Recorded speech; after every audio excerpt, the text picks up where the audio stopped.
Hello everyone, this is Heavy Lead Enthusiast and I'm going to be doing a video today about my top 3 favorite handgun powders at the moment. And I would also say the most used powders I use for specifically just handgun powders. I don't have a lot of experience with rifle powders yet, as I'm just starting to make reloads and rifle calibers, which I will make more videos of that in the future.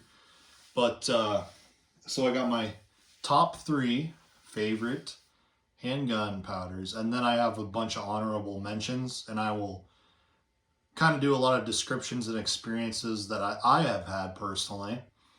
So number 1, here is my pick. So this is Alliant Unique. This is a powder made by Alliant. It is, I believe, the second oldest powder in existence, first being Bullseye, at least for handgun powders. We're not counting black powder substitutes or black powder, but anyways. Unique is a powder people love to hate and people love to love. One of the common things you will see on forums if you go online is Unique is a powder that burns dirty. It's smoking dirt, etc., etc. So in my experience, Unique, just like any other powder that doesn't get the pressures up, will be dirty, yes. I would say a lot of people that complain and whine that Unique is dirty are not pushing up the pressures to where it burns efficiently. So in my experience, the best use for this powder would be 38 plus P and 44 special plus P. So 38 special plus P, 44 special plus P. That holy grail pressure level is around the 18 to 20,000 psi. Actually, could be 16,000, so maybe a little lower, but yeah, if you get the pressures up there, it burns clean and it's a very accurate powder. If you read Six Guns by Elmer Keith, he talks about a certain range. I don't have the book in front of me at the moment. But I would say if you get to the 18,000 psi pressure level, it's going to burn clean for you. It's not as sooty and dirty as people like to claim. And there's a whole bunch of other uses for Unique. So Unique works in rifle calibers, shooting cast rifle bullets. Unique works well in handgun calibers, shooting cast bullets. This is a very cast bullet friendly powder. So for example, my experience, one of my favorite loads is this is a Lyman 358-429. This is a 38 caliber bullet. I shoot in the 38 special, and it is very accurate with around the 5 to 5.4 grains of Alliant Unique, the 38 special. Now, that's kind of a hot load, I understand, but if you shoot it in 357 Magnum handguns, the pressure is no problem. And just remember, guys, when you're working up loads, don't take my loads into account. Always work up first. You guys need to make sure to work up your loads yourselves. Don't believe what I say. Those charges work for me. They may not be safe or work in your gun at all. In fact, you look online, a lot of loads people promote, they are accurate in some firearms, and other firearms, they hate them. So, yeah, Unique. So Alliant Unique is a double base flake powder. Another good thing about Unique, it fills the case well. It's not super dense, so most of the time you get up into the higher charges with 38 and 44 special. The powder doesn't touch the base of the bullet, but it gets pretty darn close. So it's not like a ball powder where you put a little bit in there and you can shake it around. It sounds like a salt shaker. I mean, bunch of loose powder in the case. Me personally, I don't like that well. I'm not afraid of it. I just respect it. Some reloaders don't do it at all. They swear against it. I understand, because some people are very, very afraid of double, if not triple charging a case, which would be bad. So yeah, there is that. It fills the case. There's also a lot of data with Unique. A lot. Matter of fact, we can go into cast and jacketed. I mean, you get the cast bullet handbook from, I think, Lyman, if I remember right. I think they're the company that makes it. A lot of cast bullet rifle data has Unique, as well as cast bullet handgun data has Unique. Even in crazy stuff like the big Magnum calibers, that Unique would be kind of a pipsqueak in terms of use there, since it is a medium to fast medium burning handgun smokeless powder. Maybe not necessarily in the Lyman book, but one of my reloading books has like data for kind of low end, 500 Smith & Wesson Magnum, even 44 Magnum, 475. Another thing I like about Unique in my testing so far, now that could change within a year when I test my little project I have going on with smokeless powder and powder coatings. Unique doesn't seem to react with powder coatings, so when I want to shoot stuff like this, it is something I don't have to worry about, which I think is a pro. Unique also can work very well with jacketed bullets. I know a lot of people that like to use Unique with 9mm. It works fine. It definitely fills the case in a 9mm case. I mean, if you have airspace in a 9mm case with a jacketed bullet and you're using Unique, you are at the bottom of the load data, I would say. Oh, and then some of my personal stories with Unique. This is one of my most consistent and accurate cast bullet loads. Like I was telling you earlier, this is the Lyman 358-429, and makes a very accurate 38 special load. Had a lot of fun shooting it at the range, shooting steel, shooting paper. It groups well. I think when Keith was talking about this front driving band where just above the crimp groove, how it helps it center into the forcing cone and become more accurate. Maybe he's got a point to it. So that's one of the things I really like. The only con I would have to say with Unique would be it doesn't meter extraordinarily well. Some people like to complain online about Unique not metering well. My experience is I use a Lee Deluxe Perfect Powder Measure. I think it's like one of the best powder measures for flake powder. And Unique tends to, if you make sure you're doing the most consistent, powder drop you can, and you don't screw up your technique. I've got Unique to meter to 0.1 to 0.2 grain increments, which isn't a big deal for me. Maybe that is for others. But yeah, you can absolutely get within 0.2 grain increments with Uniques. I think some people are overstating on how bad Unique meters. So, all right. So my second powder I want to introduce is maybe one some people haven't heard about, but it would be Shooter's World Clean Shot. And according to online sources, some people claim this is old accurate number 2. It sure seems to have very similar data. I really like it because it's cheap and it works well. It's not as clean as the Lovix company claims it is, but it's still a good powder. One weird attribute with Clean Shot I have noticed, if you're using low charge weights, which you could argue any powder would burn dirty. What's interesting about Clean Shot is, like, for example, I'm using something like this. Just a 38 wad cutter. and I'm making loads in the 38 special to be light plinker loads. I put in about, 2.7, 2.8, 2.9 grain, something like that. And I'm making a wad cutter load.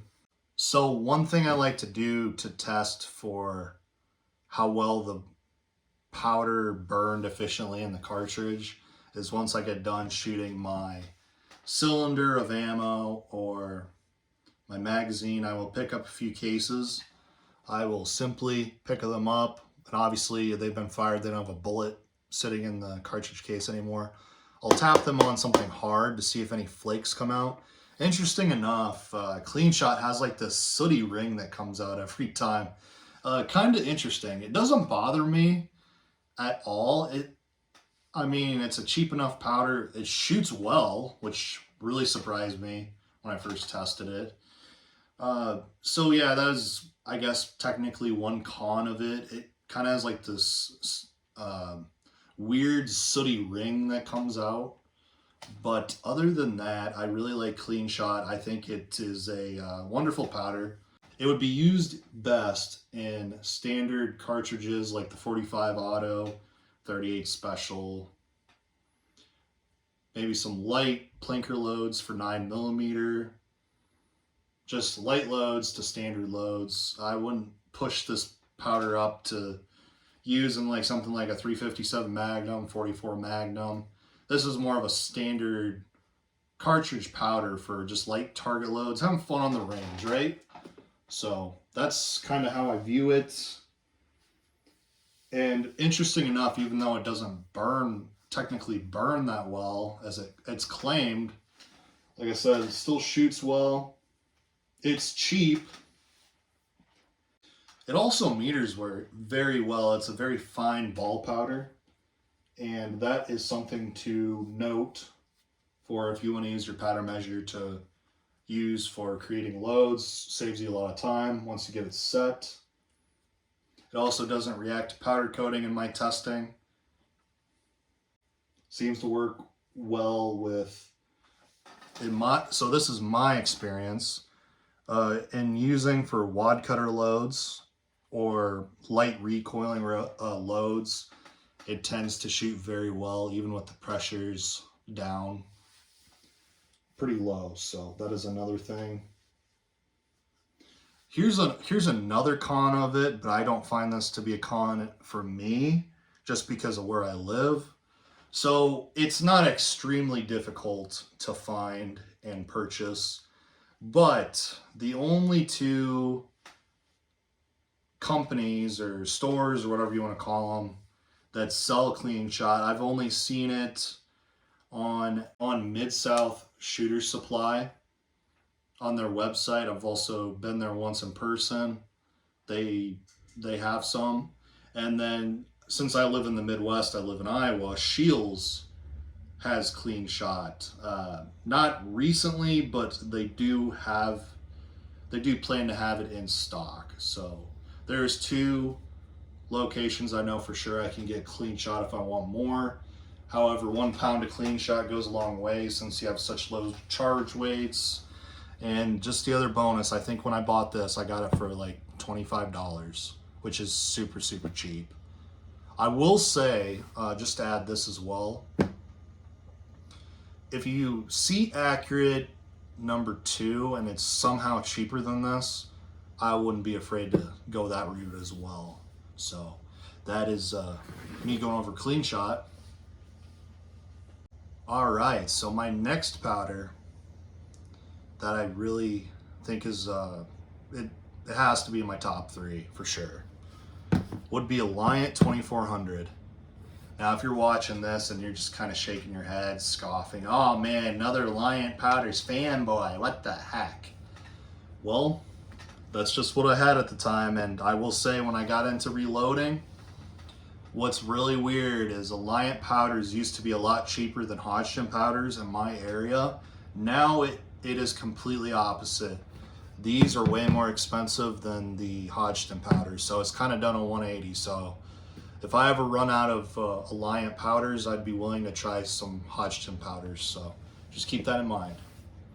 So what do I like about Alliant 2400? In my opinion, If you discount calibers like the 350 Legend, it is the most versatile Magnum handgun powder. Matter of fact, it's even got some small rifle calibers that use Alliant 2400, such as the 30 carbine. It's like the 221B. Maybe I butchered that. Oh, the 22 Hornet. That's another cartridge that shoots it, or that's another cartridge that uses it. Excuse me. So Alliant 2400, it is a double base, small tubular powder, because if you don't look closely at the powder, this is something I discovered just because of dumb luck. If you look very closely, it's got small, fine tubes. And why I think it's the most versatile powder, and I really like it, it seems to have a lot of load data for the 357, 44 Magnum. I think even 45 Colts, 44 Special should have data for the 500. Smith & Wesson Magnum, and on the bottle even says great for 357, 44 or 41 and 44 Magnum high velocity loads. So that's another thing that Alliant states.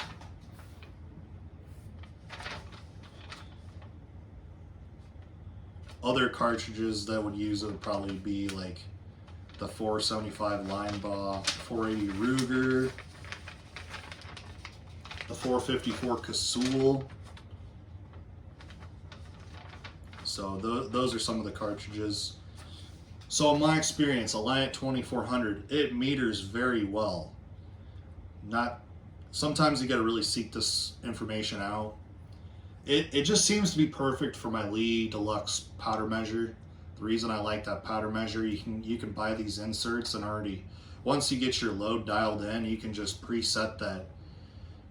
The little inserts you put in that meter the powder for you, once you get a set, you can save those, put a sticker on them, write what powder you use for that insert, the charge, and you're great.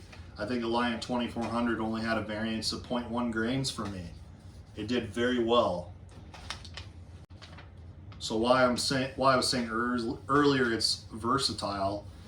This is the one Magnum handgun powder I've been very comfortable in using, both jacketed and cast bullets. It seems to thrive with both. I was very nervous using H110 with cast bullets. It's just my opinion, not a good idea. Magnum primers and H110. You're supposed to put, H110 is supposed to be a hot load. You do not want to download H110, right?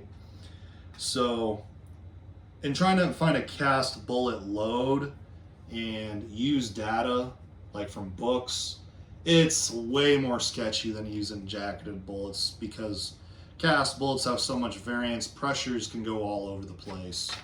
So that is one reason I'm very comfortable with 2400. It seems very forgiving.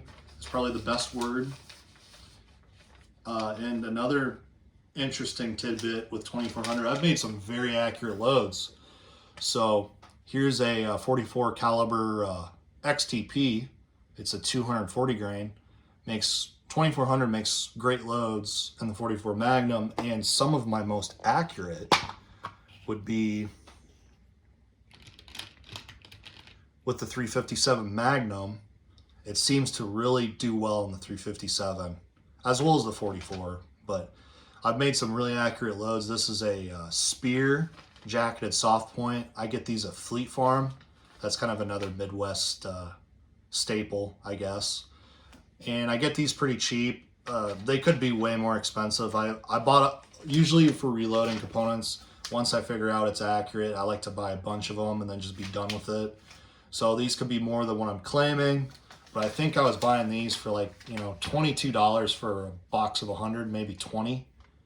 So these seem to expand very well at handgun velocity. They may really come apart with, you're shooting like a 357 and a lever action. But in terms of accuracy, they're good bullets, and they seem to open up well at handgun velocities. So if you guys are handgun hunters and you want something cheap and you're not shooting a super heavy, thick-boned animal, I would imagine those bullets, at least for deer hunting, would work very well. I don't know if I'd go above deer though.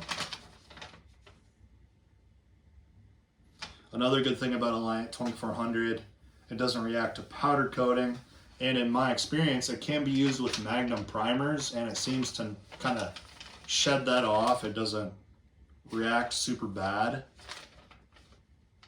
or it doesn't react unfavorably. However, I used to think 2400 was better with Magnum primers.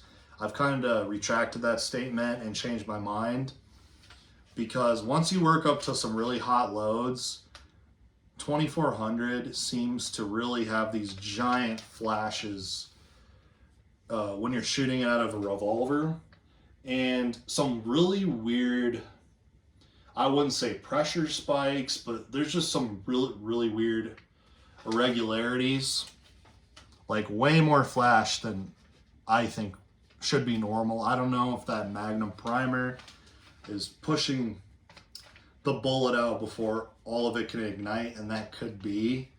So I ended up switching to standard primers, like standard pistol primers with 2400, making sure I really get a good crimp on that jacketed bullet, and 2400 seems to burn a little better. The only con I've had with 2400, and this is a very limited experience, I didn't make too many of these loads, so take this for a grain of salt, but in my experience, like for example in the 357 Magnum, I tried using some 125 grain jacketed bullets, and the powder, even at the max charge, I couldn't get it to burn efficiently. It was leaving a lot of kernels left over. I was putting a huge crimp on it, doing everything I thought would help with the powder ignition. It just seemed to not do well. So I kind of wrote it up to 2400 seems to like standard, if not heavy bullets in various calibers. So maybe I'm wrong. That's kind of my experience. I want to get into my honorable mentions and why I didn't pick them for my top 3 favorite powders. A lot of these powders I probably wouldn't buy again, just because it has various cons that kind of eliminate it in my mind. So the first one I want to talk about is this, and I talked about this powder on my last video. So this is IMR 4227. I really like this powder. I think it's one of the best powders ever made for, there's so many uses for it. I would argue it's more versatile than 2400, but the huge con of 4227 is the cost, and it is a lot. I don't see any reason 2400, I don't see any reason why 4227 should be $500 for 8 pounds. That is absolutely out of this world. I thought it was bad when I bought some Accurate 4064 for, I think it was $400 for 8 pounds. That was bad enough, but I really wanted to try the powder, and I got a big jug of it. This is ridiculous. So no, I'm not going to spend that much. That's the only con of it. It's a great powder. It's got a lot of uses. It's great for Magnum handguns. It's great for like the 7.62 by 39 with light bullets. Works wonderfully in the 350 Legend. It's a very versatile powder for kind of some niche or hunting cartridges. That's the one con. It's just way too expensive. So my next powder is True Blue. So really cheap. I had a lot of fun using it at 9mm. My initial plans to use it were actually for 38 Special, if you've seen that short video a couple of years ago. But it's a really small spherical ball powder. Doesn't fill the case well, so I didn't think it was appropriate with 38 Special. So I really had a lot of fun using a 9mm with those heavy cast bullets I made. Seemed to push the velocity up pretty well. The kind of some of the cons that kind of disqualify it for me, and I'll get into the least important one. The velocity spread didn't seem to be there for me. I would have liked better.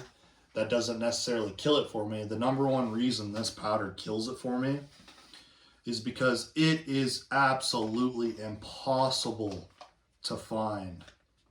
Now, maybe some of you listening are going to argue with me, well, I can buy it anywhere online, yada, yada, yada. Well, I've looked for it online. It's pretty tough to find. And the only reason I have some True Blue today is for work.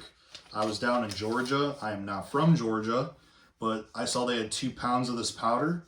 So I bought one and it was extremely cheap, which surprised me. I can't remember the price off my head, but it's a lot cheaper than what things were at that time. I wouldn't be surprised if it was around 25, 30 bucks. And that's what sucks about this powder. I really enjoy it. I think it'd be a great 9mm, maybe a 40 Smith & Wesson powder. Excuse me. It burns extremely clean as long as you have the pressures at a decent level. There's absolutely very little inside the case. So if you guys have shot HS6, I never have, but I've seen some pictures of people using it, and it leaves like a really sooty residue inside the case. It's not the case at all with True Blue. So that's kind of something that's really disappointing. If I could buy True Blue readily, I would actually recommend it as a powder to get, but just can't do it. Okay, so my next powder on my honorable mentions would be Alliant Bullseye.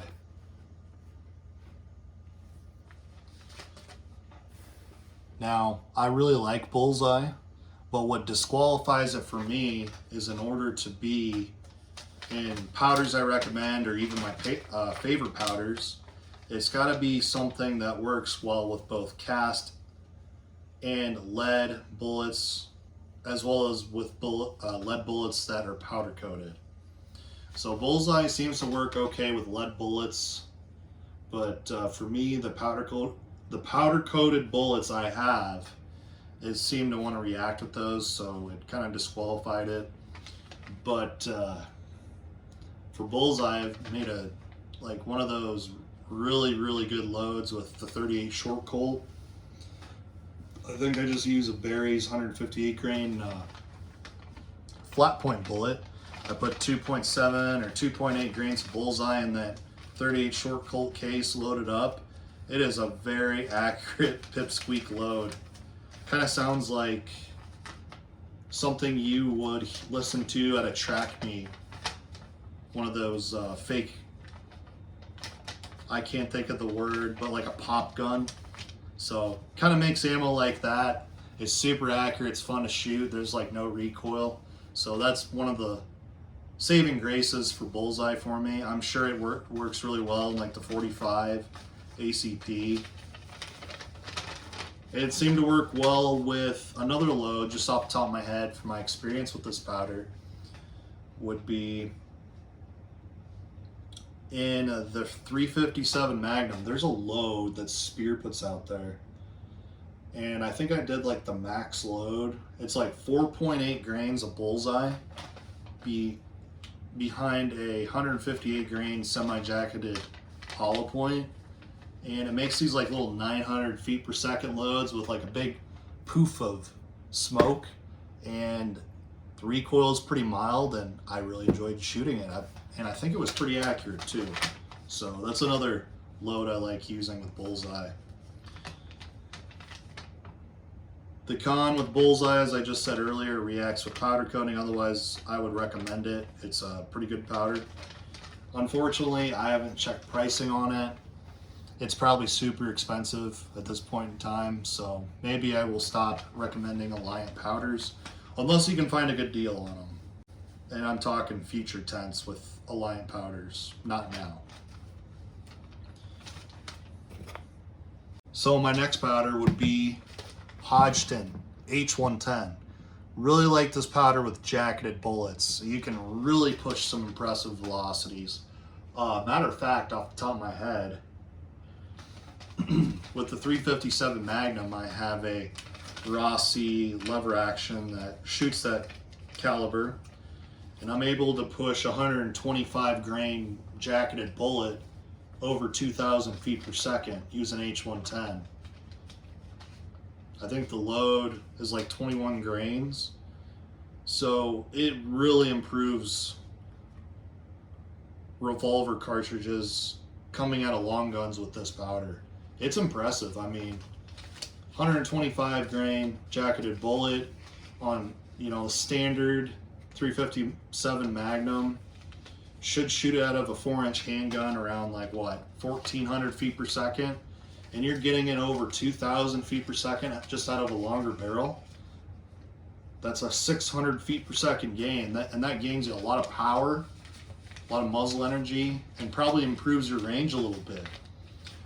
So I think that's a huge win with H110. That's one of my favorite loads. 357 Magnum with 125 grain bullet behind 21 grains H110. So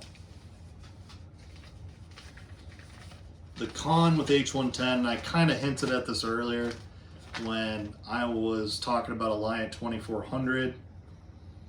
H110, in my experience, I do not like trying cast bullets with it. Possibly if it's a cast bullet with a gas check, but with bare lead or with just powder coated bullets with no gas check, I do not want to use H110. You gotta push it up to a pretty high case volume, and with lead bullets, I'm kind of guessing with what the pressures are gonna be. And if you can't safely download it to be safe, I do not think it is a very good option with cast bullets in any cartridge, not just the 357. 44 Magnum, 454 Casull, 45 Cold, etc. I just can't recommend it. I really like H110, but that's the killer for me. And since you can't shoot cast bullets with it without being a little on edge, that's why it's an honorable mention and not something I will stock a bunch of. All right, for my last honorable mention is Alliant Green Dot. I think this is a sleeper powder. However, I do not think it is something I can recommend anymore, because the last time I actually looked at buying more Green Dot, they want way too much money for what it is.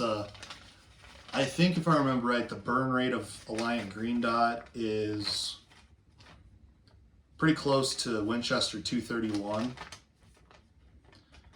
One of the big reasons I can't recommend Green Dot is it's just so expensive for what it is.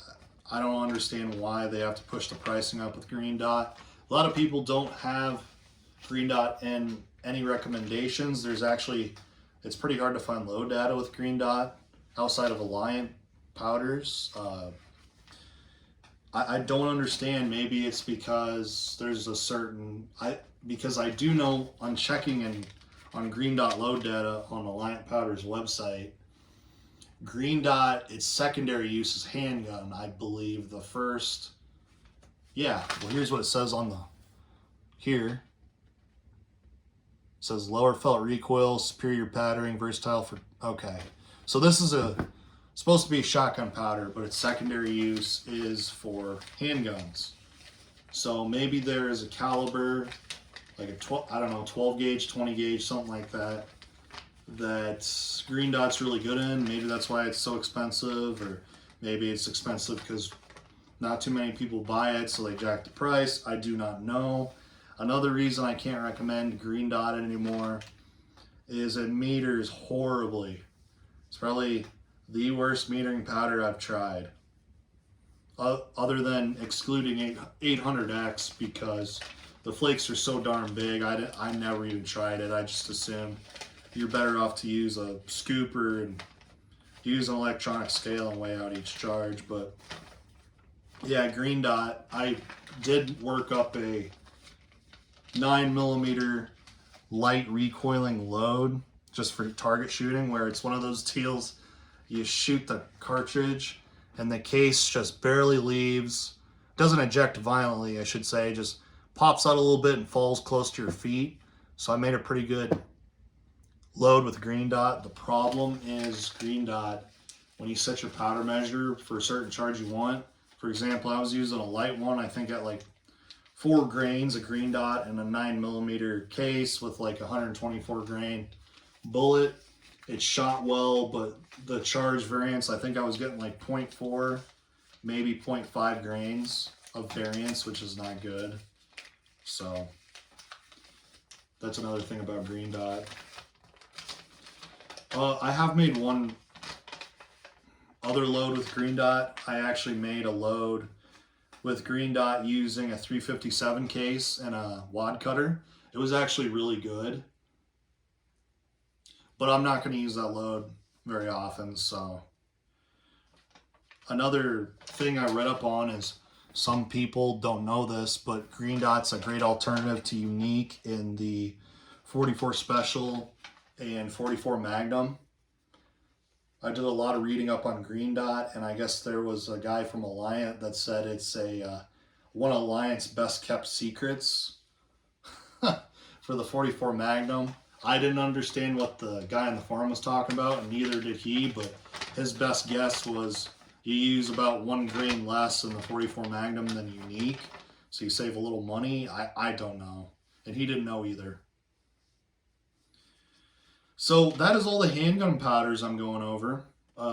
Like I was saying earlier, the reason to qualify, be whether a top 3 favorite or kind of get in with the honorable mentions, it had to have certain qualifications. To be a top 3 powder, it had to work well with both cast and lead bullets, be reasonably available, not astronomical in price, and good if not great for accuracy. So yeah, that's my video. That's all the handgun powders I wanted to talk to you guys about.